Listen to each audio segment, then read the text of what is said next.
Good morning, all.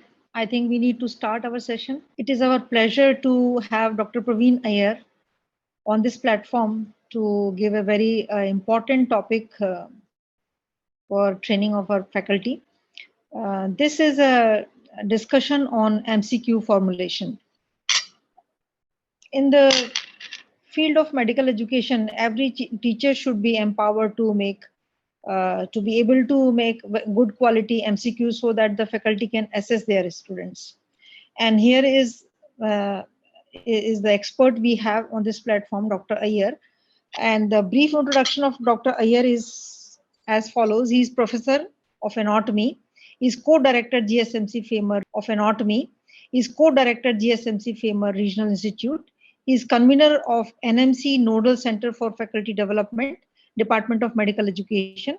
He is a member of bioethics units. He is a member of Task Force National Medical Commission also. He is member of Task Force MUHS also. And he is recognized MD PhD guide for anatomy, MUHS. He has research publication 13 in to his credit, and he has written 2 book chapters. And it is our pleasure to have Dr. Iyer and I request Dr. Iyer to start his session, please. Welcome, Dr. Iyer. Thank you, Dr. Sadhana, for the kind introduction. And at the outset, I'm very happy to be sharing this platform with all of you and to converse with all of you regarding this particular topic, which is MCQ formulation. Assessment is something which is very close to every teacher's heart. So therefore, it is very, interesting and always invokes a lot of responses when we talk of assessment in general. And since last many years, what has happened is the assessment system has seen many changes. And with the inculcation of multiple choice questions in entrance examinations, the importance of multiple choice questions has increased tremendously. So therefore, to make sure that we are in a position to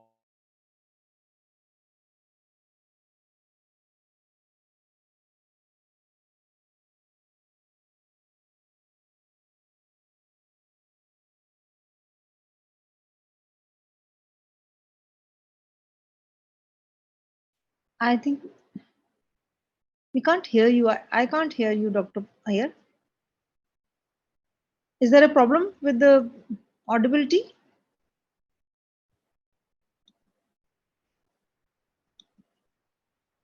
I think. Unable to hear, ma'am. Yeah, yeah. Good morning, good morning. Yeah, there was some connection problem, Dr. Iyer, from your end, I feel.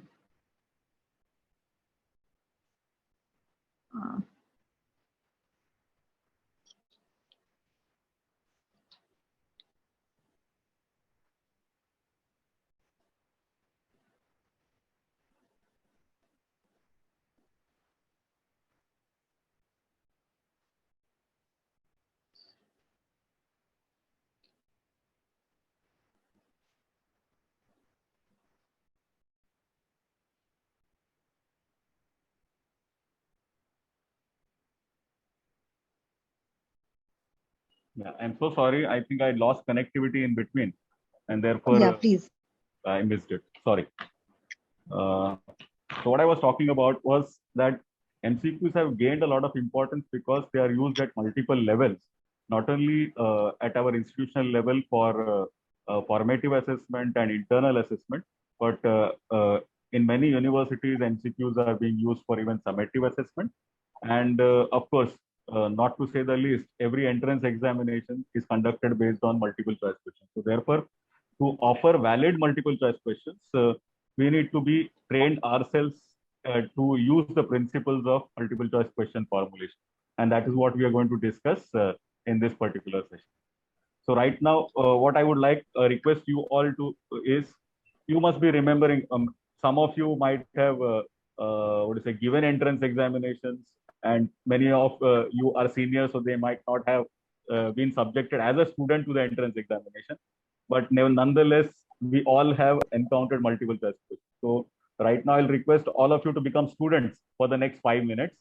And what I'll be showing to you is, you have to attempt 10 questions multiple choice questions which will be appearing on the screen, and you may memorize the answers or you may write down on a piece of paper the correct option A, B, C, D against each question. So question number and the option which you feel is the most appropriate answer to that particular question. Just note down on the piece of paper. During the course of today's session and next Saturday's session on item analysis, we'll be referring to these questions frequently as examples as we come forward. So I'll be sharing the screen and the questions. I will move the questions in every 40 seconds. Okay. So I'll be sharing my screen now.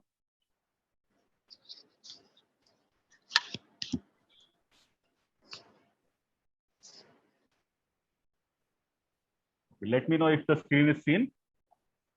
Yes. It's visible, sir. Yeah, thank you. So I'll move the slides after every 40 seconds. You just read the question and attempt the answer, note down the answer in your paper. So the first question is as follows.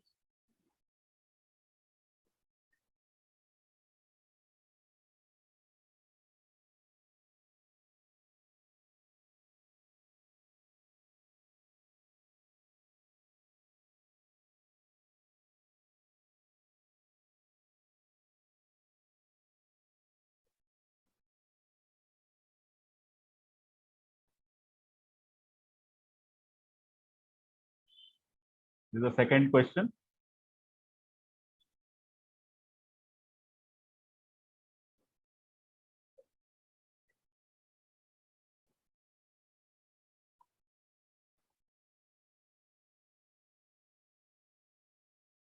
The third question.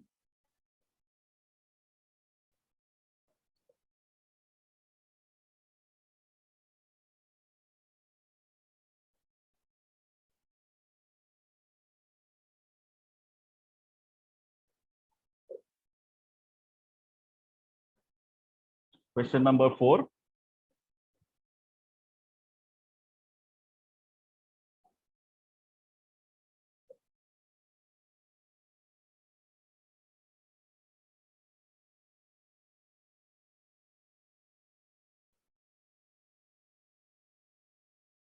Question 5.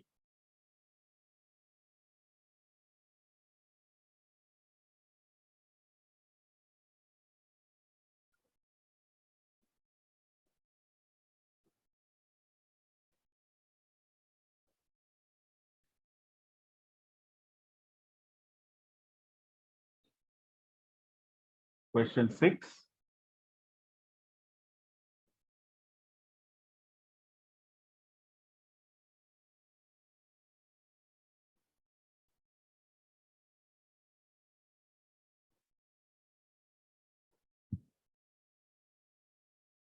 Question 7.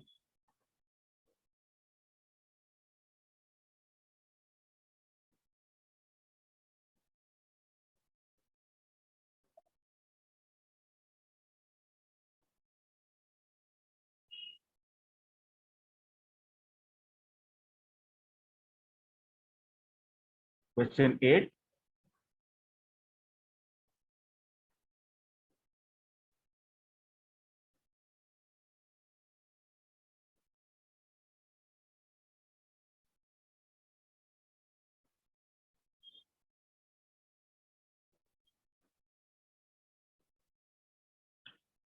Question 9.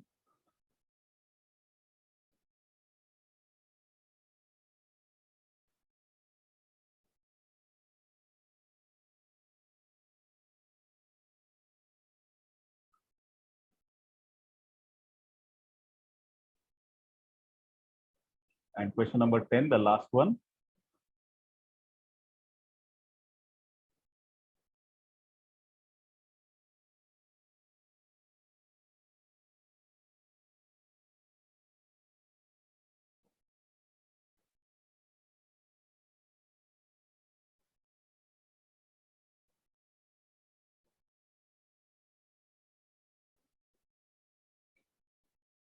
Okay, time is up.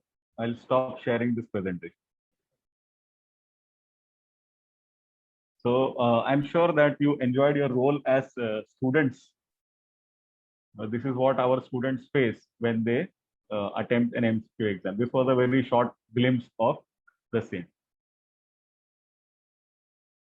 So I'll now begin the session proper.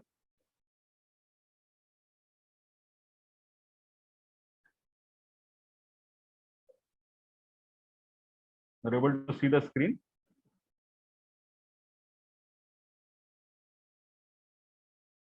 Can I just Yes, have? sir. Yes, sir. Thank The you. screen is visible. Yeah, thank you.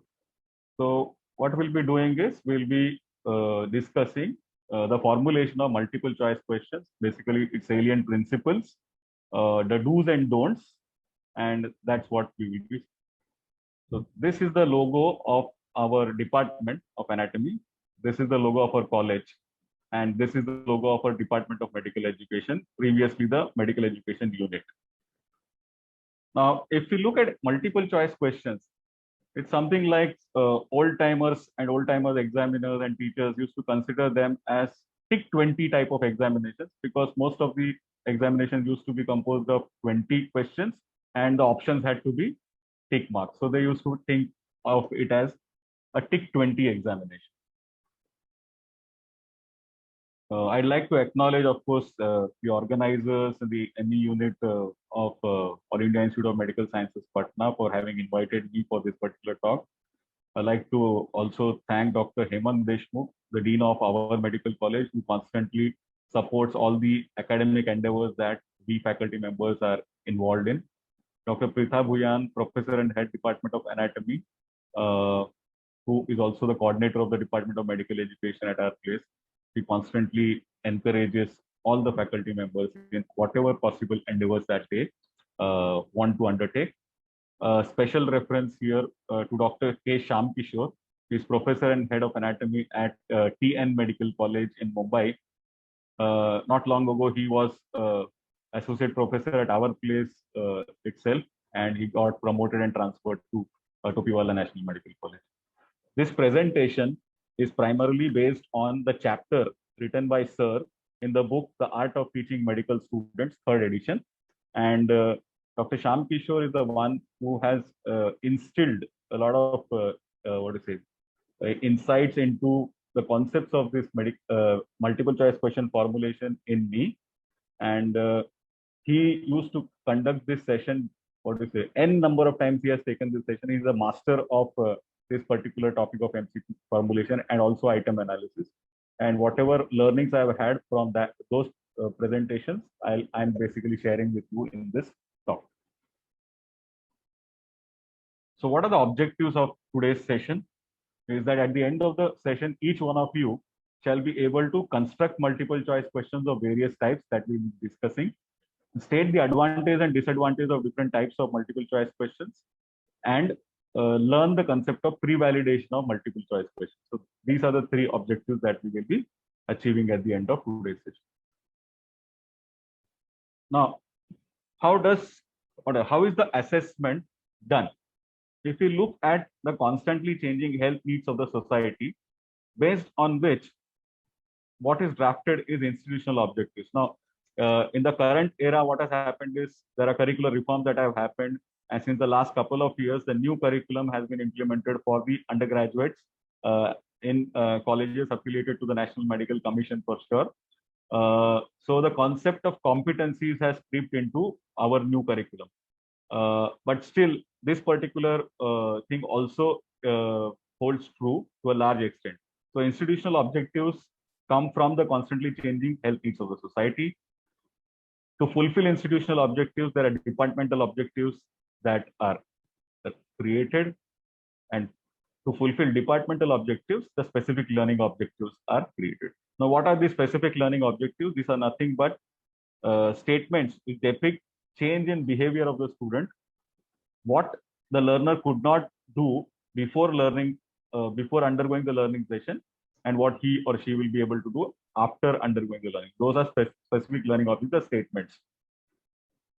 To achieve the specific learning objectives, various teaching learning methods are employed using various teaching learning aids. And after having done this, assessment is done of the learner, which also helps us further to revise the specific learning objectives. So this is a cycle that is followed. in the curriculum. So coming to multiple choice questions, which is one way of assessing students' knowledge, there are various components of the multiple choice questions. So the various components of multiple choice questions are, firstly, the direction. When we say direction, direction means instructions given to the students as to what they are supposed to do with the question. Whether they are supposed to tick mark, they are supposed to encircle, they are supposed to shade or darken the circle, etc. So these are all instructions that are given to the students. So that is direction. And then the next component of the multiple choice question is referred to as an item, the question itself. Now, why it is referred to as an item? Because all multiple choice questions do not end with a question mark. So therefore, we cannot use the term question in general. So that's why it is referred to as an item. The item is composed of stem, which is either the question or an incomplete statement that is written, and that is followed by alternatives, responses, or choices from which the student has to choose, of which one choice is the correct answer, which is referred to as the key, and the remaining are distractors, which are incorrect answers. The prime purpose of distractors is just to distract the student, and who knows the correct answer will pick up the correct answer. That is the basis of MCQs. Now, coming to the directions for framing MCQs, what are the things that we need to keep in mind while we go ahead and frame MCQs? Firstly, we will have to look at the purpose of multiple choice questions. The purpose will come from what are the learning objectives that need to be assessed. So depending on the objectives that are chosen, we will be able to create an MCQ. So that's the first thing that we need to address. Learning objective. Decide which learning objective we are assessing. Then where this comes from, it is coming from the syllabus. So we have to choose important parts of the syllabus, and we have to get the content from the important parts of the syllabus, look at the learning objectives, and use the purpose of the MCQs. Every question should be based on a single central problem. We should not invoke multiple thought processes within one question. We should ask a question which is based on a single central problem in the multiple choice question. And then, of course, looking at the stem should be kept as far as possible in a positive manner. Negative statements also can be used. However, because negative statements induce a negative thought process among the students, it should be kept to a minimal. We'll see scientifically what literature has shown, what percentage of questions, if at all used, should be used as with a negative stem. As far as possible, keep a positive stem. And then, of course, choices, depending on how many choices you want to keep to improve the validity of the question, you can decide. But the commonly used number is 4 choices are given, out of which 1 is correct and 3 are incorrect. So we'll be seeing the details of the stem and choices and the questions as a whole and the types of questions in the next few slides. So this is generally the thing that we consider while framing MCQs. Purpose, the content, basing on a single central problem, drafting the stem as far as possible in a positive way, and 4 choices generally we use. Now coming to the types of multiple choice questions, the commonest type that we all are aware is single best response or one best response type of MCQ. Now this one best response type of MCQs is further of different subtypes. One is simple completion type, second is question type, third is negative form type. Then there is a case history type, which is also referred to as contextual type. So these are subtypes of the single best response. And in addition, other than single best response, there are other types of MCQs, which are multiple completion type, also referred to as multiple approach type, independent true false type, matching type, assertion reason or relationship analysis type, and extended matching type. These are a few to mention. There are n number of types of MCQ, but the commonly used ones are these. So we'll be discussing the features of these types of questions in this particular session, one by one. So coming to one best response, various subtypes. The first one is simple completion type. Now, simple completion type is an incomplete statement followed by 4 options. So for every type of question, obviously directions have to be given to the student. So that's the first component of MCQ. So here the direction is as follows. Each of the questions below is followed by 4 alternatives. Select the best or the most appropriate answer and encircle the alphabet corresponding to it. You can also subsequently add to it where they are supposed to encircle the alphabet, on the question paper itself or on the separate answer sheet provided to them, or if it is online, then online. So we have to mention where exactly they have to do it. So that is the direction that we do. So this example, the stem reads like this: the organism that causes trichomonas infection is a bacteria, fungus, protozoa, spirochete.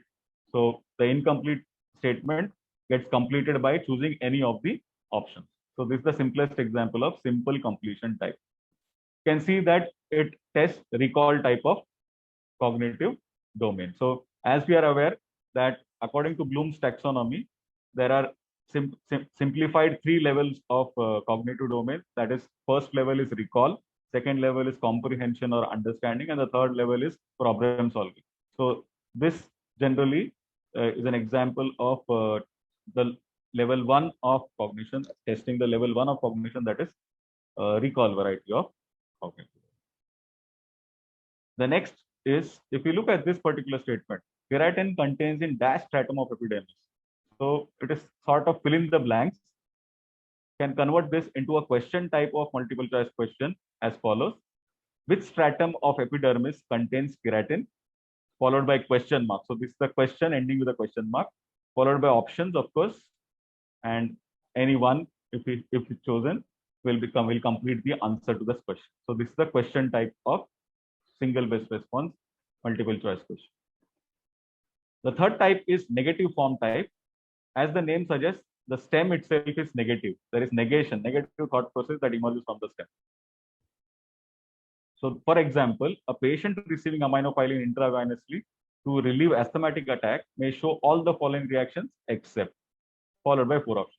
Now, remember, the negative part of the stem is the one that has to be highlighted, because when a person reads it, this should not escape the reading of the student. So therefore, the negative part is highlighted by capitalizing it, underlining it, or making it bold. Here, all the 3 have been done to give you the example.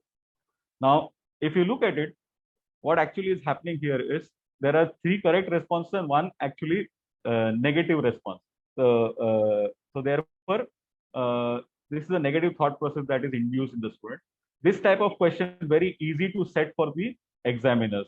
So if it is easy to set, it is easy to attempt also by the student. So therefore, it is not going to really test the knowledge of the students, it is said.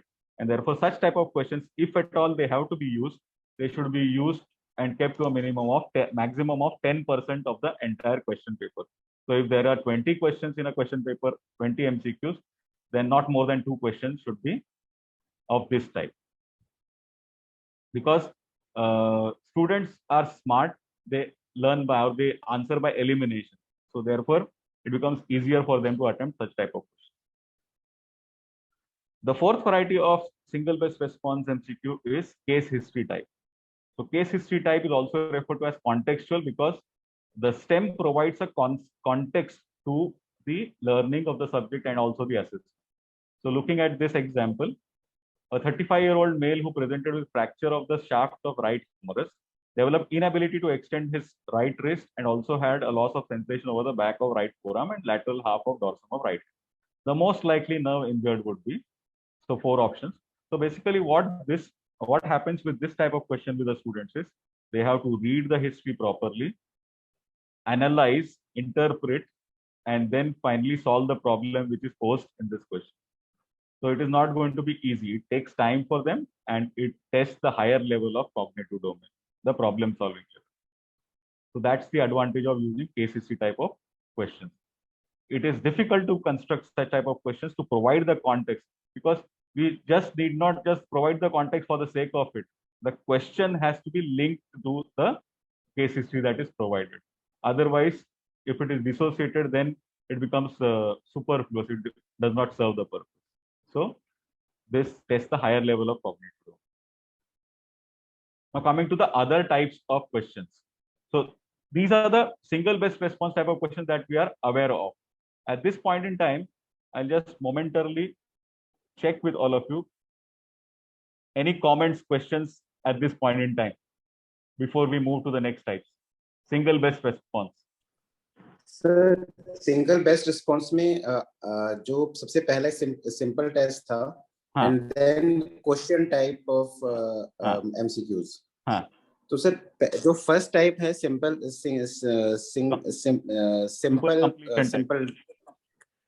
Simple complete type, तो वो भी तो sir question, मतलब it is a form of question basically.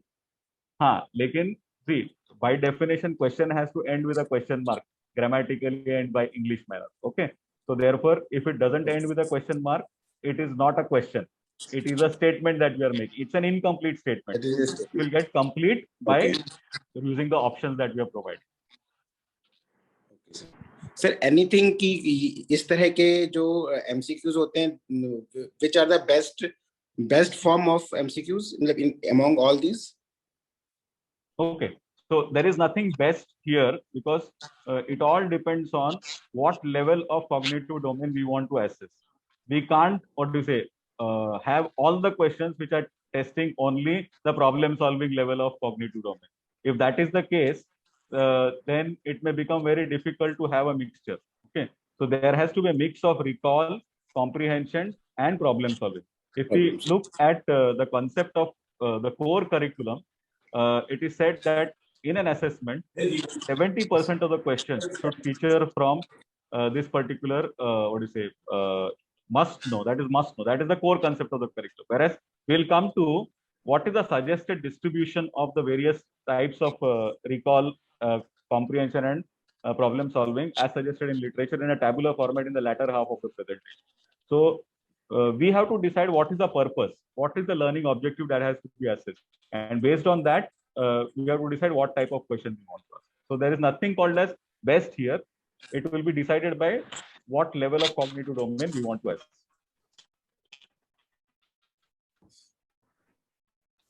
Right? Okay. Any other thoughts? Thank you. Yeah. Any other thoughts? Means what should be the mix? But as you said that it will come later on in your talk, so I think it will come. Yeah, I think yes. Yeah, sure. Okay. Yeah. Any other thoughts or comments, questions on single best response? Okay. There is another type of single best response. Yeah, Dr. Pradeep, I see your hand. Sir, there are like it was in PGI Chandigarh MD exams. There are also one sort of question where multiple choices are there. So, we are coming to that type of categorize that. Yeah, we'll be coming to that type of question also. This is single best response. There are other types as I listed in the previous slides. So I will be discussing that also. Sir, this is Dr. Rashesh. My question is, can we assess a skill using MCQs? Okay. So if we look at what is it? I'm sure that many of you must be familiar with what is called as Miller's pyramid. Okay, the Miller's pyramid is to assess the various competencies of the students. So right at the base lies knowledge, which is knows. Okay, knows. Then on the top of it is knows how, followed by shows how, and does. That is performance. So these are 4 levels of the Miller's pyramid from base to top. Now for testing, knows and knows how. Knows is recall type of knowledge, and knows how is application of the knowledge. So these two to be assessed, what we need to use is either a written test, okay, or a viva voce. These are 2 tools that can be used for assessing cognitive domain. For assessing skills, we have to use assessment tools which are based on observation, because we want to certify that the student is able to do it or demonstrate how to do it. So for that, we need to use tools which are which will have an observation component in it. So therefore, in multiple choice questions, unfortunately, we will not be able to assess skills. If you are looking at skills means psychomotor, the act of doing. So if you want to assess the act of doing, we need to observe it. In multiple choice questions, we cannot do it. So therefore, psychomotor skills cannot be assessed using multiple choice.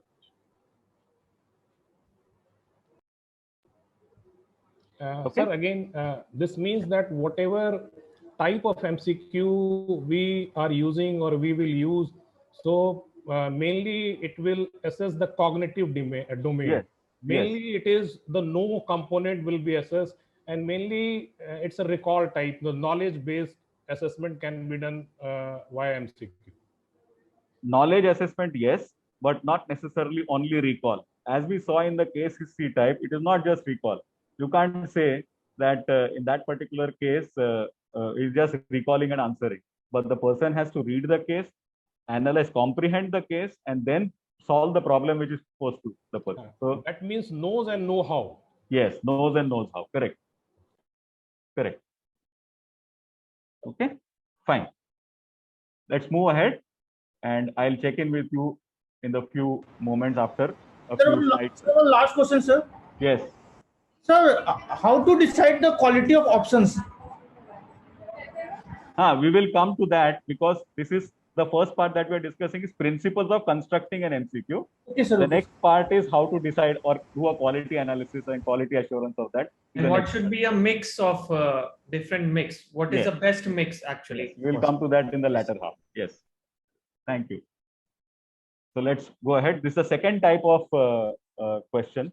Okay, what I was actually wanting to ask you is, I'm sure few of you must have been involved in setting questions for entrance examinations. So have you come across requests from the authorities that kindly prepare questions which are image-based questions?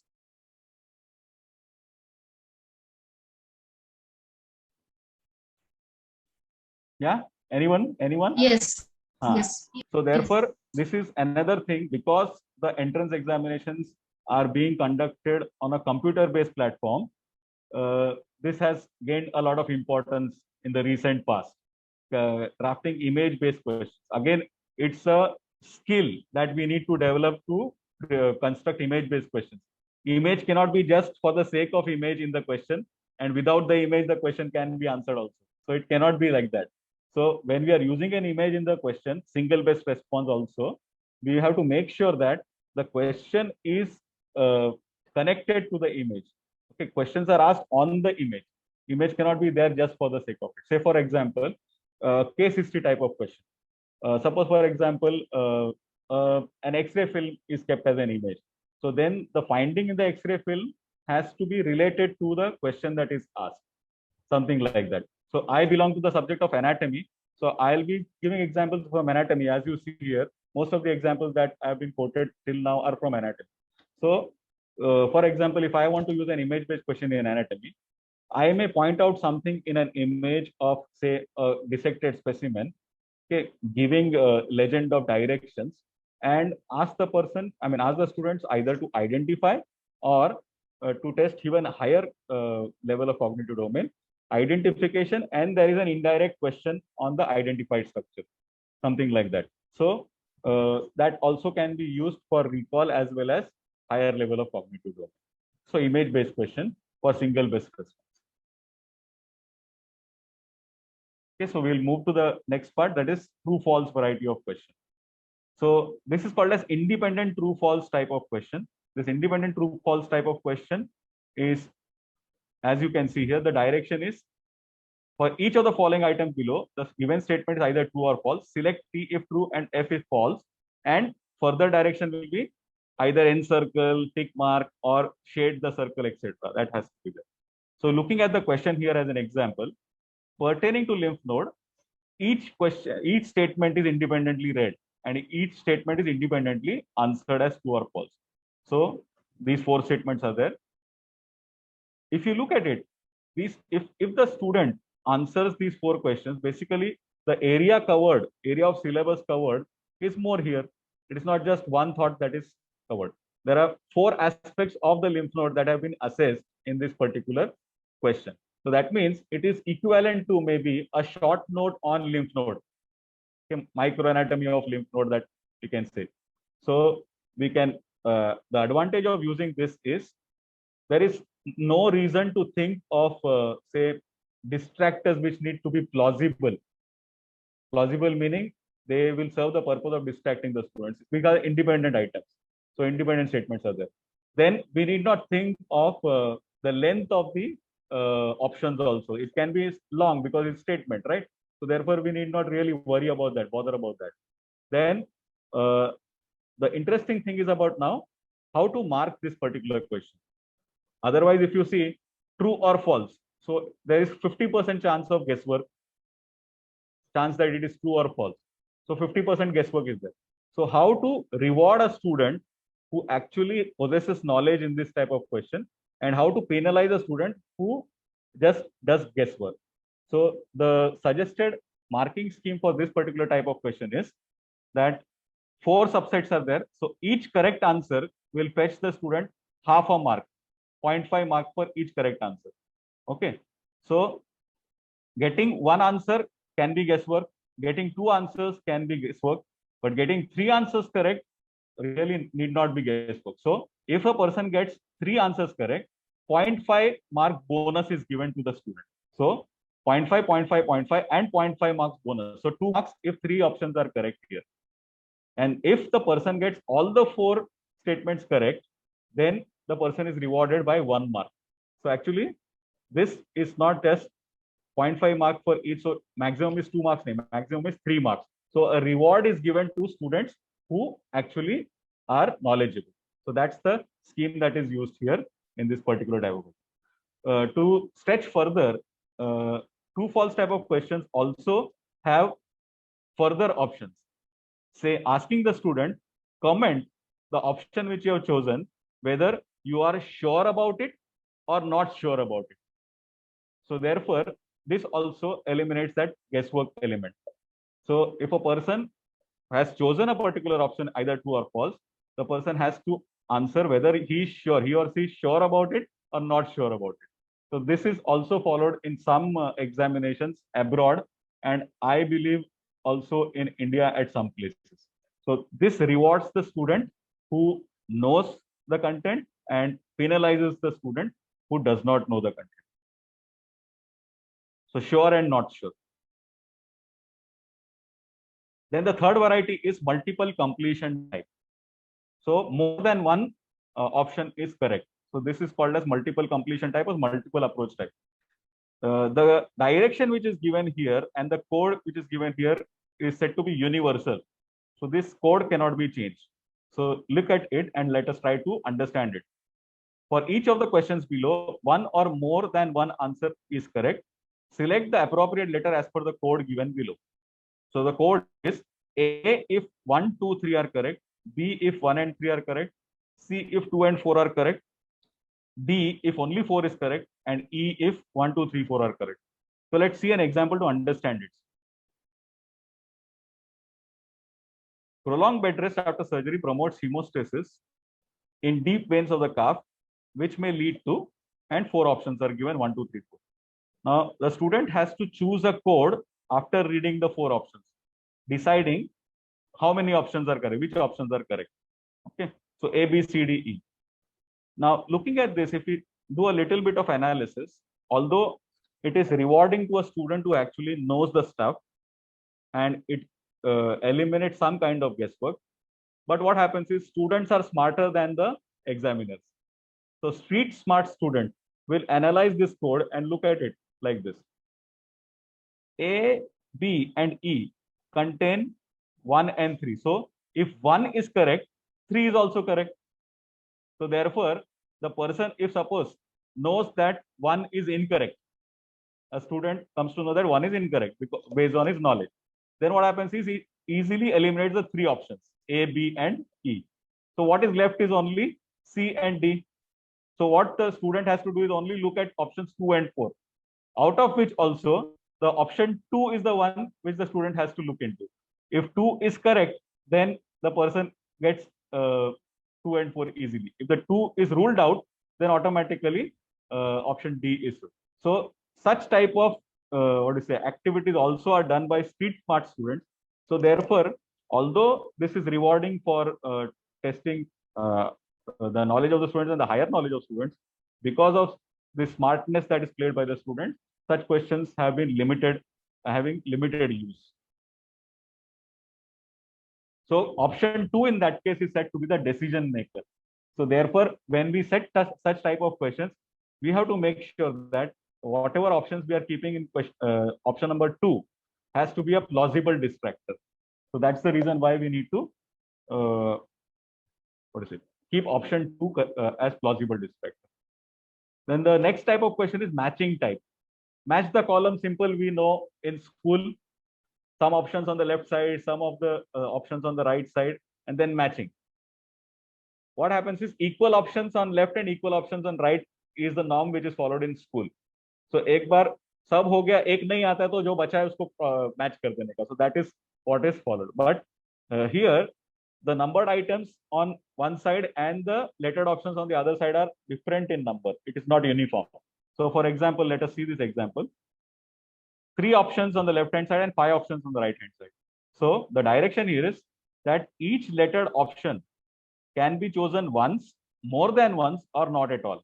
So it is not that all options really have to tally with the things which are given on the left hand side. So that's why it's a different variety. Although it is still used for testing the recall variety only, but it is a different way of asking questions. So that is matching type of question. The next type is assertion reason type. As the name suggests, there are 2 statements. One is called as the assertion. The second is called as the reason. So 2 statements have to be read independently and they are connected with the word because. Like this.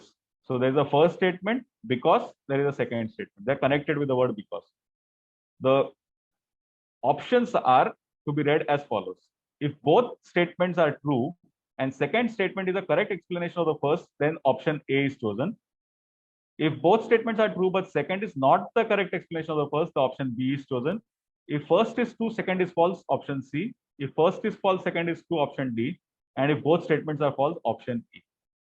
So this type of question is called as assertion reason or relationship analysis type of question. So this relationship analysis type of question tests higher level of cognitive domain, obviously. So the student has to read the statements independently and then together connecting the word because and then choose the options accordingly.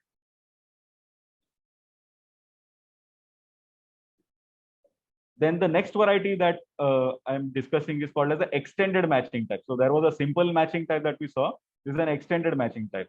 Now here, what is used is, for example, this is just an example quoted, 12 lettered options.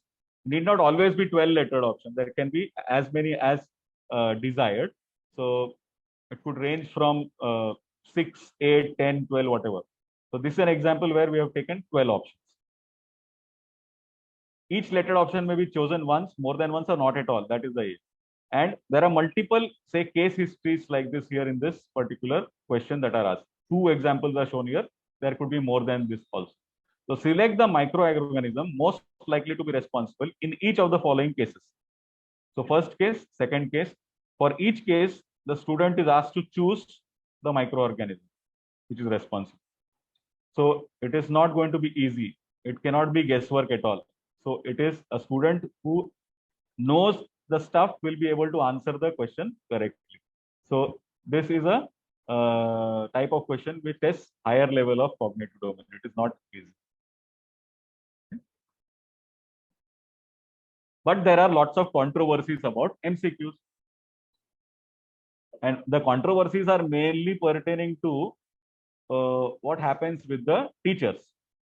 Because there is lack of knowledge of various types of MCQs, their merits and demerits, deficiencies in construction of the MCQs.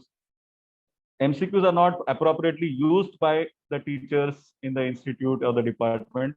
And the type of MCQ that teachers are using may not match with the objective. So that's why controversies arise regarding MCQs. So therefore, what has to be done is all these teachers who are examiners need to be aware of the various types of MCQs, their merits, demerits, and remain updated and get trained in the construction of MCQs. So that's what we can do about it. So how to do this now? By understanding what is called as pre-validation. So this is how we do quality assurance of the multiple choice question. So till now what we have learned is principles of construction of MCQ, what are the components of MCQ, what directions we are supposed to give to the students, and then frame the different types of MCQs. This is an individual activity. So when we are doing this constructing MCQ, it's an individual activity. As a teacher, we will be constructing these type of questions. Then comes validation. It's something like हमने खाना बनाया, okay, खाना बनाया, वो कैसे बना है देखना है हमको. So we taste ourselves, like cooking a soup and then tasting ourselves, and that is before administering to the guest. The guest here in this case is student. So before administering to the student, what we are doing is quality check of the questions that we have prepared, and that is what is called as pre-validation. Who does the pre-validation? The pre-validation is done by 3 or 4 teachers who are peers. We have set the questions and we are giving it to our peers to do pre-validation. What all things are done in pre-validation is what we are going to look at in the next few slides. So there are a few checklists that we need to go through. First thing is looking at the item as a whole. That means direction, stem, and choices as a whole. So looking at item as a whole. So the first thing is the direction clear? Have we given clear directions in the question? What the student is expected to circle, shade, tick mark, cross, whatever, and where. So that's the direction component.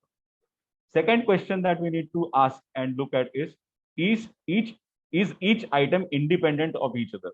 For example, a paper is composed of 20 multiple choice questions. So is there something which is overlapping with each other? This generally tends to happen when the amount of syllabus which is there for a particular paper is less. So for example, in anatomy, if you are taking a part ending exam at the end of, say, upper limb dissection, and if you want to ask 20 MCQs on upper limb, there's a great chance that there might be an overlap of questions in that 20 questions only on upper limb. So therefore, we need to make sure that when we look at entire paper, is each item independent of each other. So that is the next thing. Then, are all unrelated data eliminated?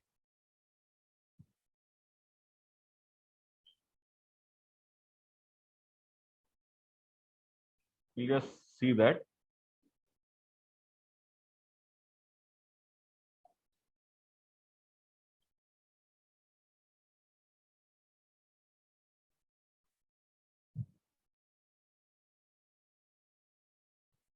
That is also referred to as window dressing. We'll see the question and we'll understand this, what do you mean by window dressing. Read this. My mother-in-law was driving my brand new sports car speedily across the sides of the cliff. She swerved and lost control when another car came from the other side. I fell out of the car and injured my arm. I presented with fracture of shaft of right humerus, developed inability to extend right wrist, and also had a loss of sensation of the back of the forearm. Remember this question? Now, whether it was my mother-in-law who was driving or father-in-law, what difference does it make? It doesn't. These are all trivial, unrelated data. So actually what is required is here, fracture of shaft humerus, right humerus, and inability to extend, etc. This was the data that is required. So removing all this unrelated data and using flowery language is referred to as window dressing. So we say case history type of question is very good to test higher level of cognitive domain. However, it should not be long enough to totally distract the student from the subject. So we should avoid this unrelated data, window dressing. The next thing that we need to look at is the language simple? Is it brief? Let's look at an example. Read this. Disrupted sentence line indicates a particular part of a bone is dislocated. Name the bone that forms a joint at the other end of this bone, which is the only joint that bone forms. Kya samjha? So language has to be simple. It has to be brief. I say if we start constructing this type of questions, we are not actually assessing the knowledge of the subject, but knowledge of whether the student is able to comprehend the language properly or not. So we should be making sure that we use simple language and be brief as possible. Is the time allotted for the MCQ appropriate? Let's look at an example and see if all questions are of such type, what will happen. Look at this. Single best response, but look at the options, the length of the options. Such type of questions will take so much time to read for the student. And if we have 20 such type of questions, to be answered within a given time frame, what will happen with the students? The students will go mad, because this is not just testing the knowledge, but also the race against time. So we have to make sure that the the time available for questions is given adequate. Then, are there abbreviations, eponyms, acronyms which are used within the question? See this example. WHO definition of LBW is WHO, World Health Organization. LBW, leg before wicket. We really don't know. So is this a standard abbreviation, low birth weight? If it is, then permitted to use. But the best will be expand it and then write it in bracket. So it is educative as well, and there is no confusion. So whenever we want to use abbreviations, make sure that standard abbreviations are used, but always better to expand the abbreviation whenever it is used. Negative stems. We have already talked about negative stems. When we are using negative stems, reduce it to the use to maximum 10% of the paper. And wherever negative word is used, highlight it by capitalizing it, making it bold or underline. Then, the format that we have used for a question, is it the best format? Let's look at it. Should we use questions in single best response like this? Which one of the following statements is true? Which one of the following statements is false? All the following statements are true except. Now, there is a separate type of MCQ which is independent true false variety. We can make use of that type of MCQ also. There is no restriction if you are especially using in a formative assessment for learning. So we can definitely use that type of MCQs differently. We need not have such type of questions in single best response MCQ. Okay, so you have to decide which is the best type. So this is looking at item as a whole. The next thing that we look at is look at the stem. Each question we are looking at now independently and looking at the components of the question. So looking at the stem of the item. Is it clear, concise, unambiguous? Let's look at an example here. Identify the odd one out. Roti, paratha, naan, puri. Paratha is the only one which is stuffed. Naan is the only one which is not circular. Puri is the only one which is fried. So the answer has to be roti, is it? So we really don't know. We don't know the criteria here. So is it clear, unambiguous? So such type of questions, when we frame, we have to make sure that it doesn't happen that way. You have to be sure about it. Second thing that you look at as STEM is, does it ask an opinion? Remember this question that you attempted? According to the Vedas, the Supreme Personality of Godhead is, so it is giving a reference according to the Vedas. If suppose the question was only the Supreme Personality of Godhead is, without giving any reference here, then it would be amounting to asking opinion. So such type of questions should not be asked.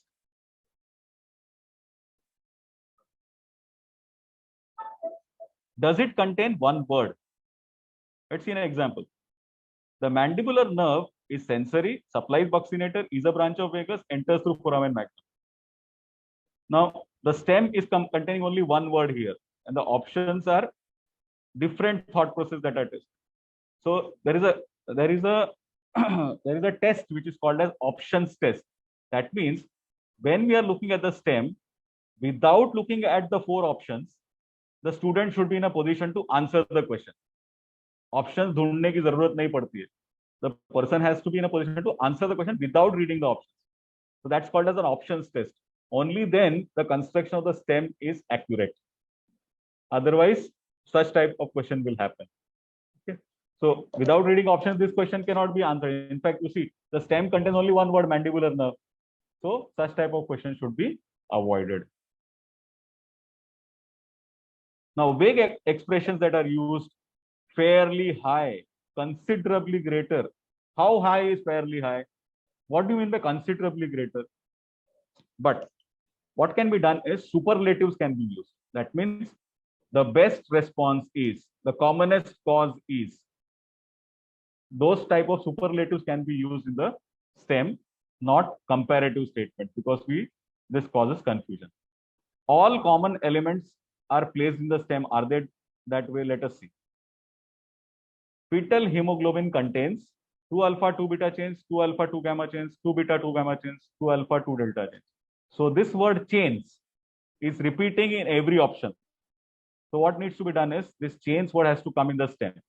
All common elements have to come in the STEM. Okay.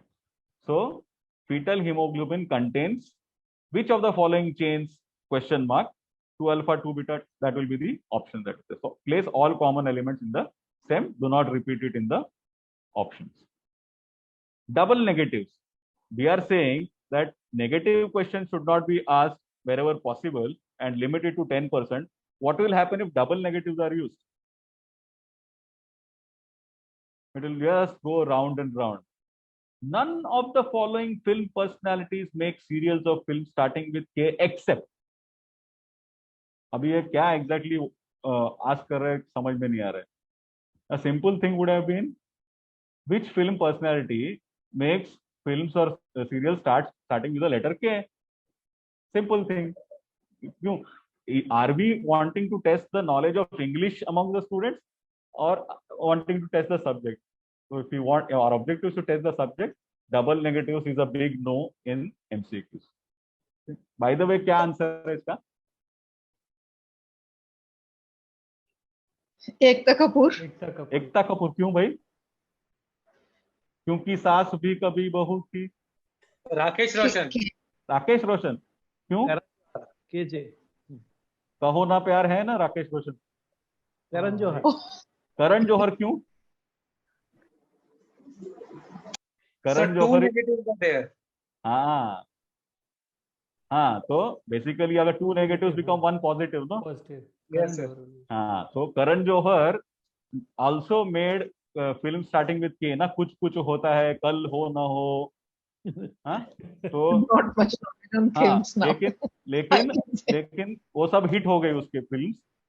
जब उसने बनाई my name is Khan, वो सबसे बड़ी flop हो गई. वो कैसे नहीं चालू हुई.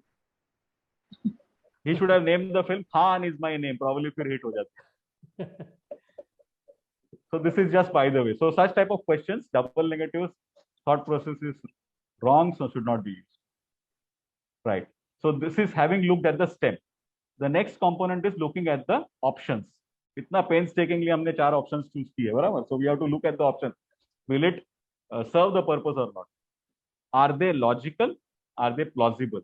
Plausible meaning the options have to be picked up by the students. They have to mislead. Sir, can I ask one question, sir? Yeah, please go ahead. Sir, जो third option था, in which you says कि single word question है और उसके multiple answers हैं. Yes. Don't you think it gives the impact that person is knowing all things about the question? नहीं, okay. तो अगर ऐसा आपको पूछना है तो there are other options available ना. सिंगल बेस्ट में पूछने की जरूरत नहीं है. आप ट्रू फॉल्स में पूछिए उसको. Okay. True false variety of question में पूछिए ना उसको. अच्छा, then we have to change the okay, then we have to change type of question आप MCQ में ना रखें. या सिंगल बेस्ट रिस्पांस में ये टाइप का पूछना जरूरी नहीं है ना. ओके. हाँ, आप ट्रू फॉल्स में यूज कीजिए. अच्छा, सिंगल बेस्ट. आपको मैंडिबुलर नर्व के बारे में अगर स्टूडेंट्स का नॉलेज असेस करना है, आप शॉर्ट नोट में पूछिए ना. शॉर्ट आंसर क्वेश्चन में पूछिए. So there are options available. Is this the best format? No, it is not the best format. That is what I'm trying to say. Okay. Right. So the options that we are choosing have to be plausible. They have to be picked up by the students. They have to mislead the students, but it should not be away from the STEM that we have asked. So it should not be such that वो पढ़ेगा ही नहीं कोई. So they are logical, have to be logical and plausible. Are they parallel in form? So let's look at an example of what is this. Social smile in infant is achieved by the age of 16 weeks, 4 months, 6 weeks, 5 months. Now, if you look at the units here, weeks, months. So we have to use the same unit. Otherwise, they're not parallel in form. And don't you think 16 weeks and 4 months same तो नहीं है? बराबर है. So we should make sure that all the units that we are using are parallel. So the options are parallel in form. Then looking at the numerical order, so generally we should not ask questions which test trivial knowledge or data like this numerical data. But if it is very important as an objective and if we are wanting to assess it, then questions, the options which are used in numerical order, they have to be in numerical order. It should not haphazardly be used like this. 11, 12, 10, फिर 10 बीच में आ गया. It could be 10, 11, 12, 1. There's no need to unnecessarily confuse the thought process like this, because this is not going to serve any purpose. So whenever numerical data is used, use it in sequence. Do all options complete grammatically?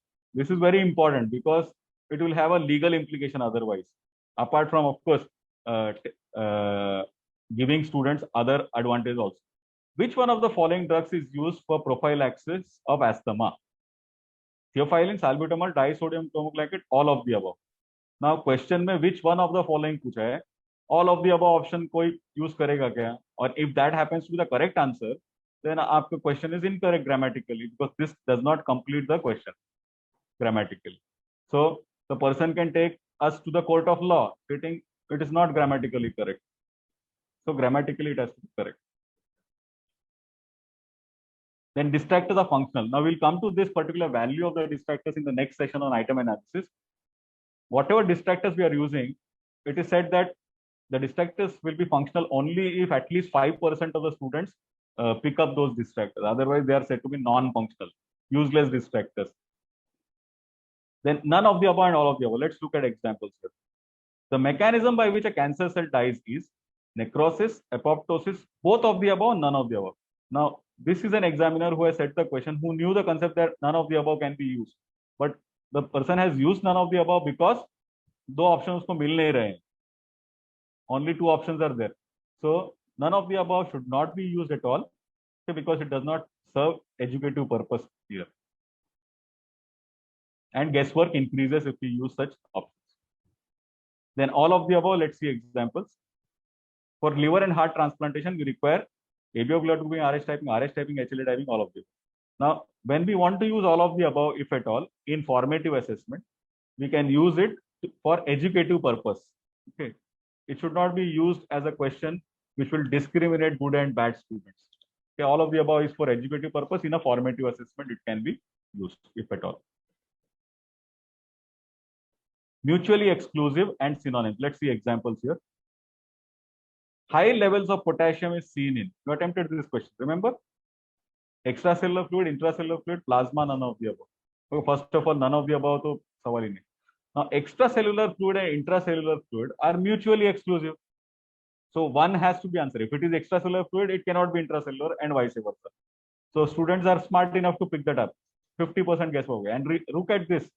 Extracellular fluid and plasma, are they not synonyms here?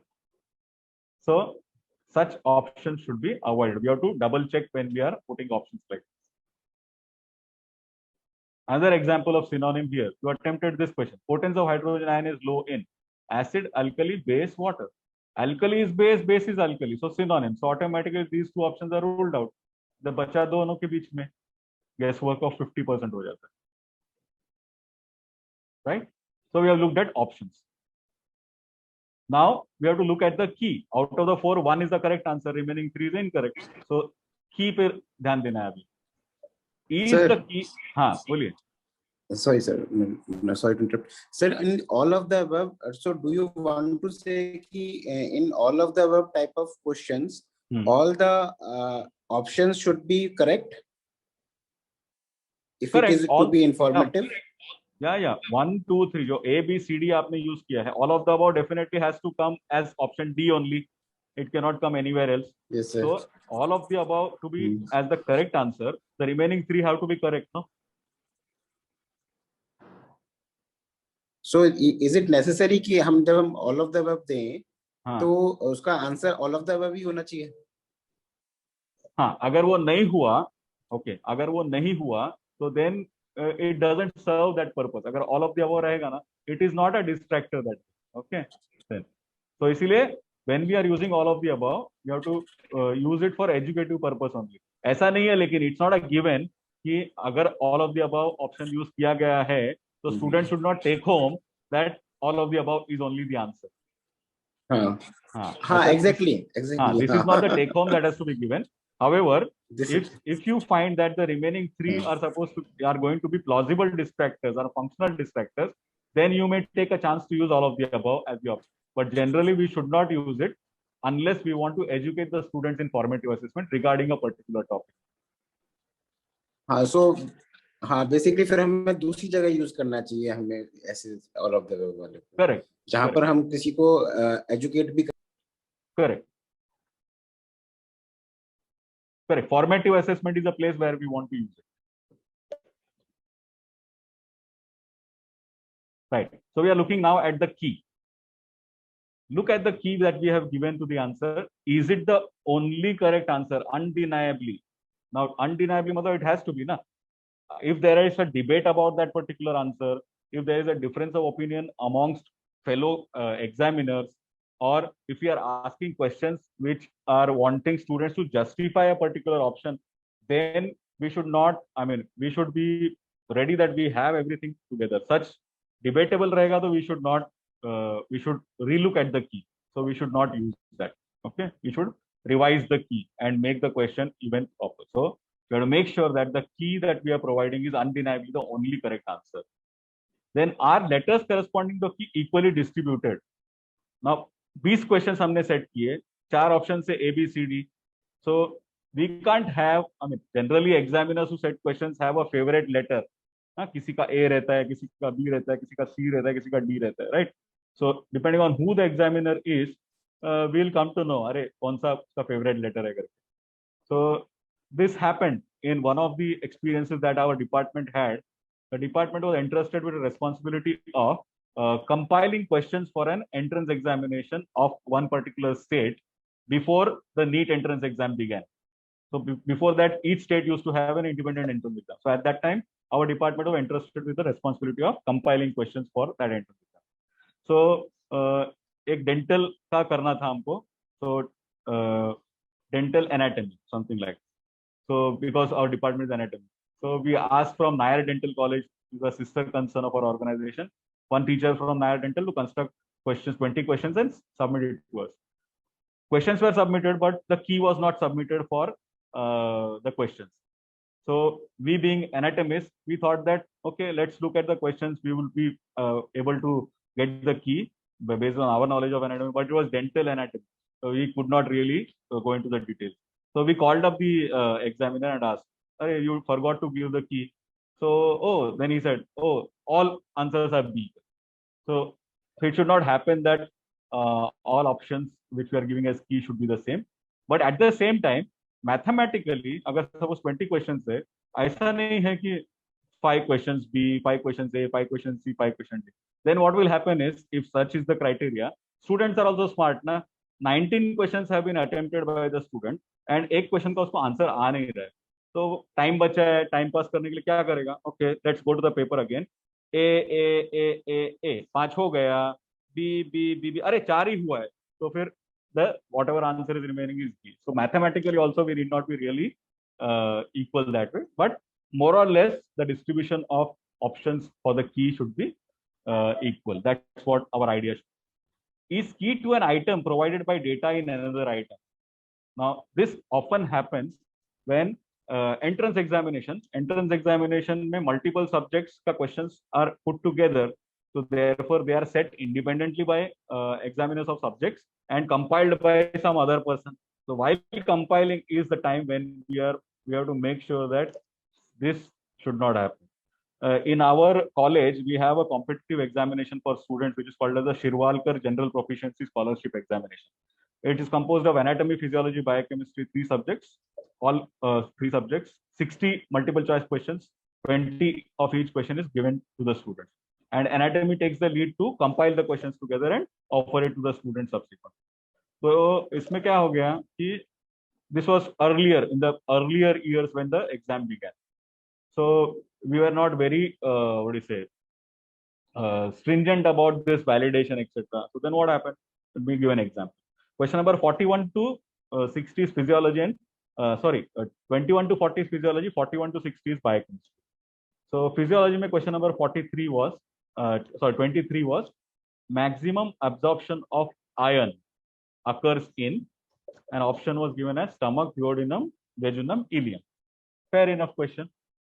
Then question number 43 in biochemistry was maximum absorption of iron occurs in duodenum because. Okay, so because while compiling, we did not look at the distribution properly. Obviously, the data of biochemistry got the answer for physiology question. So we should make sure that data of another item should not provide the key to the item other item.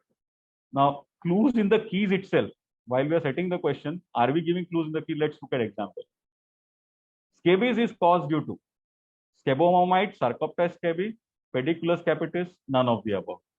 Okay. So scabies, scabomomite, scabies, Sarcoptes scabi. Okay. So this is the clue itself in the question. So we should avoid giving clues of the key in the question itself. Now, let's look at assembling questions with, of different types of MCQs. Okay. Now, we are finished with the checklist of pre-validation. So when we are assembling MCQs and preparing a question paper of MCQs, let's look at what should be the percentage. So just one query. Yeah. So Dr. Shruti, pharmacology. Yes, please. Sir, you said something about pre-validation. So Yes. as when we are making questions, when we want to be pre-validating them, who should be the audience pre-validating them? Yeah, the audience should be our peer group of the subject, because what we are doing is we have subject matter to be validated, and also the construction of the MCQs that has to be validated, because first thing is content, then comes the construction of MCQs. Okay, so we have to make sure that our peer group is also having adequate training in construction of MCQs. Okay, but gradually, as a process, if it is a habit in the department, if it happens, obviously we will improve, keep on improving. Okay, so this is what should happen. But at the same time, okay, if we are actually creating questions and then storing it subsequently, for storing purpose, we can also have independent persons who can pre-validate the MCQs, who are looking at the construction of MCQs, not at the subject content. Okay, for looking at undeniably the key, etc., will require a subject expert. But for other things, grammatical correct, looking at the stem, construction, etc., then for that, independent people also can, independent of the subject, can also become people who can pre-validate. But generally, it is said we should have 3 to 4 people who do this, other than the paper setter himself or herself. All right, so thank you. Right. Sir, I want to ask one question. Yes. Myself, Dr. Poonam Phadani, I am Yes. pathologist. These days, very frequently, we are receiving mail. We have to prepare MCQ question of different types. Yes. Mild, moderate, severe, and very severe. And it is written over there that out of 70 questions or 80 questions, 30% of the questions should be mild type. And 20% of the question is of the severe type, very severe type. So how to choose? And because this type of MCQ is utilized for the MBBS entrance examination, as well as DNB examination, for the MD entrance examination, and for the MD students who is appearing in the exam, then how to decide? Because I'm a pathologist. So for me, if I'm making single line question, but that is tough for the MBBS entrance examination. But evaluator who are sitting on the other side, for them, that is a very simple type, because I made a one line question. So I received such kind of mails also. Sometimes it is very difficult and choose to whom we have to categorize this as severe, or it is very severe, or mild, or moderate. Yeah, see, for deciding that, it is all our experience that basically counts. Experience of the subject, experience of interaction with students. Basically, that is the thing that counts to decide whether it is mild, severe, moderate, etc. So it has to be a consensus. It is a consensus. There is nothing mathematical about it. No, if I say that this is a recall variety of question of a low level of question, I have to have a consensus amongst our subject experts. It cannot be that what is mild to me is severe to another person. Okay. So if that happens, then there is something grossly wrong.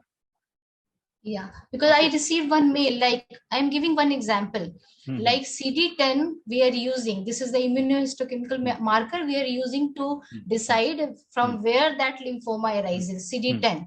So I just made one line question, CD10 IHC marker is utilized to confirm DLBCL, diffuse large B-cell lymphoma. Then for me, this is a quite tough question for the MBBS entrance. Because I made only one line question, I just returned back, that question returned back to me and it is written over there. This is a very simple question. This is of mild type. So for me, because I'm a subject expert, and for me, this is quite tough question for the even MD students also. So what is the criteria to decide these type of questions? So now what is happening, I'll tell you. Over a period of time in India, in our country, what has happened is faculty development programs have been conducted on large scale. Okay. So people are gradually getting sensitized to it, right? So therefore, and even, documents are out. Like, for example, the entire document of competencies is out. Okay. There is a lot of scope for improvement of those documents as well, but at least some baseline document is there.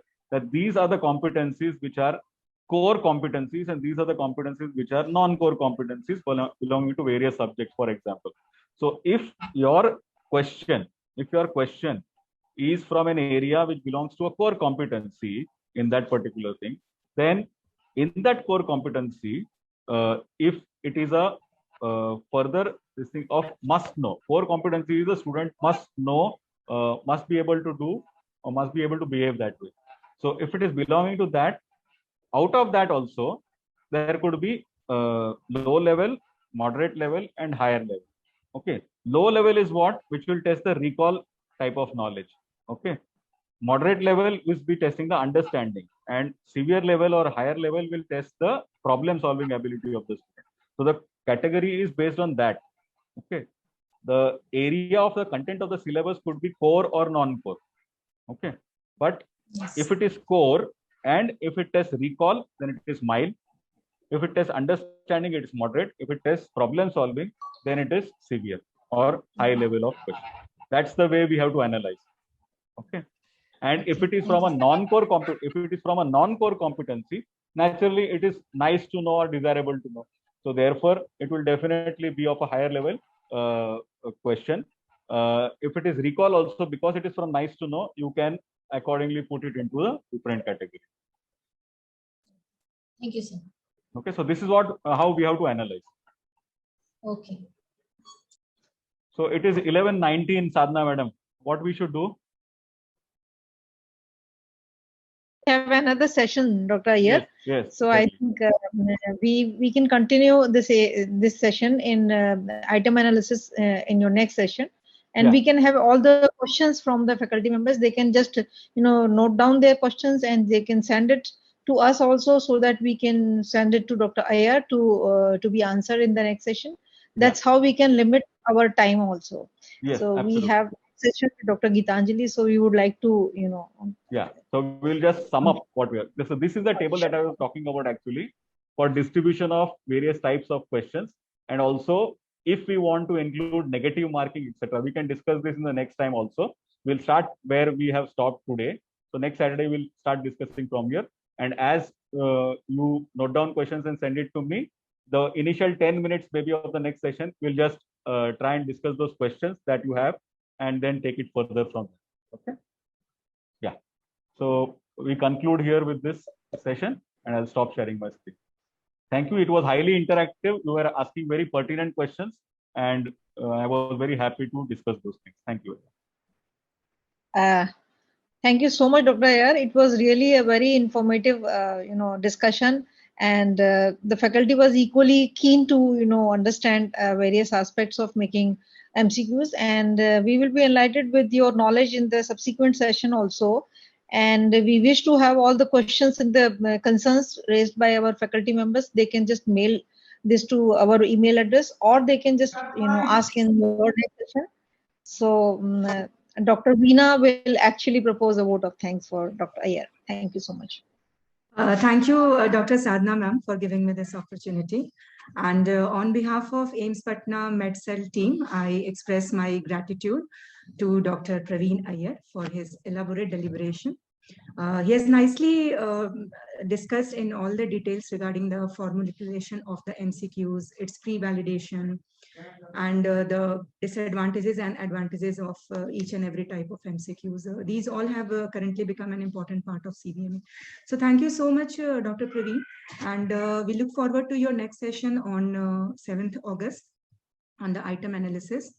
Thanks once again.